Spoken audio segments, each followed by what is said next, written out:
गिबियावनो संख्रि हाजो रोदोम एग्र' टुरिज्म क'अपारेटिभ ससाइटि लिमिटेड बिनि जानानै आं गासिबो रायजो राजानिसिम खुलुमनाय बावहरग्रोबाय।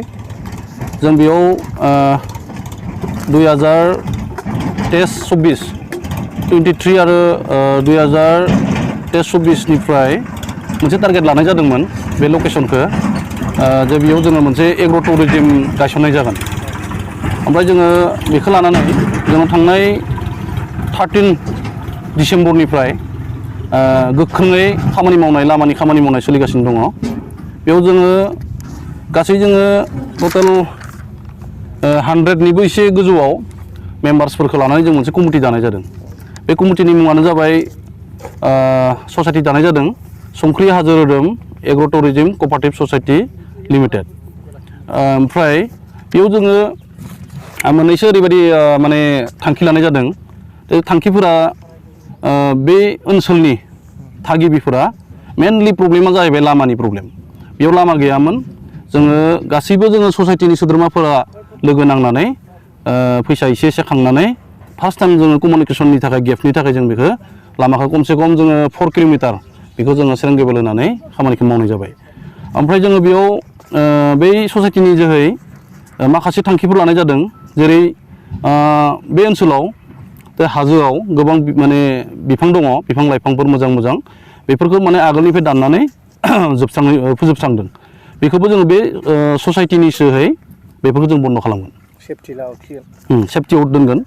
आरो नैथियाव दङ जोंहा दैमायाव कारेन्ट शट होनानै माखासे मानसिफोरा नाफोरखौ बुथारगासिनो दङ बा हमनानै लांनानै जाहैयो। बेखौ जोङो बे ससाइटिनि जोहै बेखौबो जों बन्द' खालामगोन। आरो थामथियाव जिथु माने थामथियाव गोलैसोनानै थानाय बेकार सेंग्राफोर आरो सुबुंफोर जोङो खमैबो 100नि सायाव दहाय बुंखाबाय बेखिनि मानसिया जोङो बेयाव इनभल्भ जानानै दङ। बेखिनि मानसिया बेनि जोहै माबा मोनसे जोङो ससाइटि सुस्रांनो हागोन होननानै बेकार जेंनाखौ सुस्रांनो हागोन होननानै जोङो आसा खालामनाय जादों। आरो बेयाव ब्रैथियाव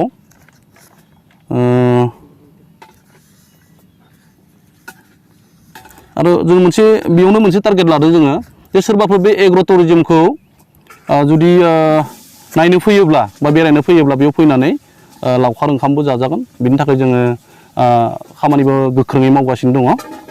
फैजागोन आरो लावखार ओंखाम बा पिकनिक जाफैजागोन। बेखौबो जों बे ससाइटिनि जोहै बेखौबो मदद खालामगोन आरो जों। आरो दंबावो जोंहा बाथियाव हाग्रानि जिब जुनार बुथारनायखौ जोङो बे ससाइटिनि जोहै होबथागोन। जेरै जोंहा बेयाव दङ मै दङ, मोसाफोर फैयो, बिदिनो हाग्रानि जिब जुनार जेनेबा जोङो दावराइबो दङ, सेसा दङ, बायदिसिना माने बेयाव जिब जुनारखौ जों नुनो मोन्दों। बेफोरखौबो जोङो बेफोरखौ बुथारनायनिफ्राय जोङो रैखा खालामगोन आरो जों माने बुथारनो होआ बेखौ। आरो जोङो मोनसे थांखि लाबावदों बे ससाइटिया जे जोङो बेयाव एग्र' टुरिज्म होनना बुंनाय लोगो लोगोनो बेयाव जोङो एग्रिकालसार सिस्टेमनि किसुमान थायो आरो बेयाव सिस्टेम। बेखौ जोङो बेयाव जेरै जोङो बेयाव बिफां गायनायनि टारगेट लादों। जेरै गय बिफां, नारें खमला, आनारस, जायखिजाया थालिर बिफां माने मोजां मोजां बेयाव जोङो आबाद मावनायनि थाखाय जोङो बे ससाइटिनि जोहै थांखि लादों। आरो बिदिनो दा जोङो फैगौ 23 डिसेम्बर बे सानखालि जोङो मोनसे बेखेवनाय हाबाफारि लादों। मा बार गोलैगोनथाय? सुनिबाराव खामानिया गोख्रों मावबाय थादों जे जोङो पिकनिक स्पट खालामनो हानाय बा सोरबाफोर जाफैनो हायो फैयोब्ला जाफैजागोन।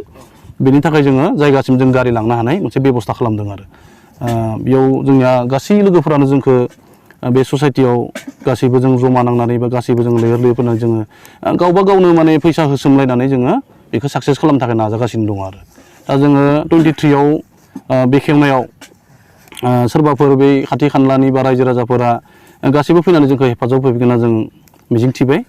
आरो बेयाव जोङो जोंनि लकेलनि तामुलपुर समस्तिनि जोंहा बिथां जरलेन दैमारि सार MLA बिथांखौबो जोङो हांख्रायदों।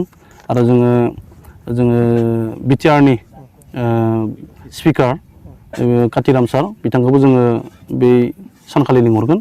आरो जोङो थाबैनो जोङो BTRनि CM प्रमद बर' सार बिथांखौबो जोङो बेयाव लिंहरनो थाखाय बा लोगो हमनो थाखाय जोङो कानेक्सन खालामनो थाखाय जोङो नाजागासिनो दङ। जों थांगोन बे साननैसोआवनो।